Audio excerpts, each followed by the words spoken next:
অনেকে তো মাজারে যে কপাল ঘষে আছে না নাই, মাজারে যে সন্তান চায় আছে এই এলাকার লোকদের আকীদা খালেস মিলে না।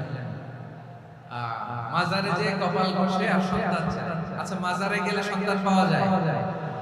আচ্ছা মাজারে না গেলে যদি বাচ্চা না হতো, গরু ছাগলের যে বাচ্চা হয় ওরা কোন মাজারে মানত করে বলে? কথা কি বুঝতেছেন? এই যে প্রতি বছর গরু ছাগল ভেড়া এগুলো যে বাচ্চা দেয় এরা কোন মাজারে যে মানত করে? এজন্য চাইতে হবে একজনের কাছে, তিনি কে? আমার প্রিয় পটুয়াখালীবাসী, মাজার জিয়ারত করা সুন্নাহ। আমরা মাজার জিয়ারত করব, আল্লাহ ওয়ালাদের কবরে যাব, আমরা সেখানে যে সালাম দিব, দোয়া করব, নিজের জন্য করব, কবরে শুয়ে থাকা মাইয়িতের জন্য করব, পুরো মুসলিম উম্মার জন্য করব। কিন্তু কবরে যিনি শুয়ে আছে ওই বাবার কাছে সন্তান চাওয়া যাবে, চাকরি চাওয়া যাবে, সফলতা চাওয়া যাবে। সফলতা দেয় কে?